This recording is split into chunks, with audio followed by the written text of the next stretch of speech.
നമസ്കാരം. ശുഭദിനത്തിലേക്ക് സ്വാഗതം. ശ്വേതവരാഹകൽപ്പത്തിലെ 7ാമത്തെ ചതുർയുഗമായ വൈവസ്വത മന്വന്തരത്തിലെ 28ാമത്തെ ചതുർയുഗമാണ്. കലിയുഗം തുടങ്ങിയിട്ട് 5126ാമത്തെ വർഷമാണ്.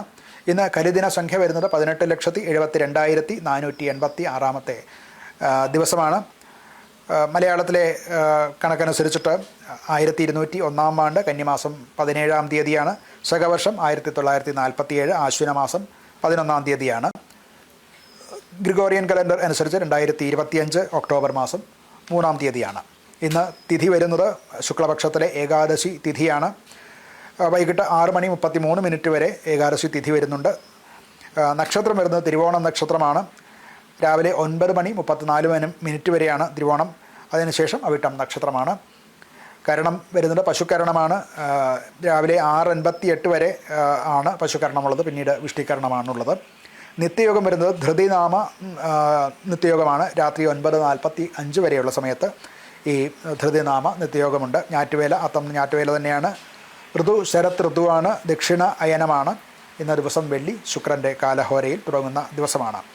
ഇന്ന് ഉദയം സംഭവിക്കുന്നത് രാവിലെ 6:10:44 ഉദയം വരുന്നു.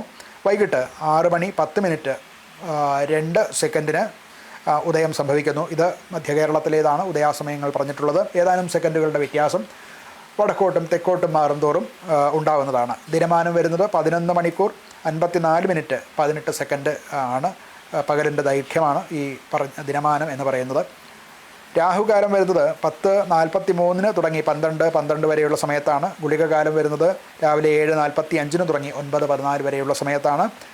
യമകണ്ഠകാലം വരുന്നത് ഉച്ചകഴിഞ്ഞ് 3:11 തുടങ്ങി 4:40 വരെയുള്ള സമയത്താണ്. ഈ 3 കാലങ്ങളും ദോഷകാലങ്ങളാകയാൽ വർജ്യകാലങ്ങളാണ്. ശുഭകർമ്മങ്ങൾക്ക് ഇന്ന് വിധിച്ചിട്ടില്ല. ഇന്ന് ചന്ദ്രാഷ്ടമം വരുന്നത് മിഥുനക്കൂറുകാർക്കാണ്. മകയിരത്തിൻ്റെ അവസാനത്തെ 2 പാദം, തിരുവാതിര പുണർദത്തിൻ്റെ ഒന്നാമത്തെ പാദം. ഈ നക്ഷത്രക്കാരെ സംബന്ധിച്ചിടത്തോളം ഇന്ന് 8ാം ഭാവത്തിൽ ചന്ദ്രൻ വരികയാൽ ഇന്നത്തെ ദിവസം അവർക്ക് പൊതുവേ ശുഭമല്ല.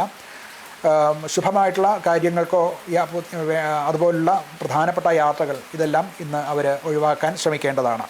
ഇന്ന് നക്ഷത്രം വരുന്നത് തിരുവോണം നക്ഷത്രമാണ്. ദേവപ്രതിഷ്ഠ നടത്തുക, ഗൃഹ സംബന്ധമായിട്ടുള്ള കാര്യങ്ങൾ, അതുപോലെ ശാന്തി കർമ്മങ്ങളും എല്ലാ തരത്തിലുള്ള പൗഷ്ടിക കർമ്മങ്ങൾക്കും തിരുവോണം അനുകൂലമാണ്. ഗൃഹപ്രവേശാദി കാര്യങ്ങളും ഒക്കെ ഇന്ന് നടത്താവുന്നതാണ്.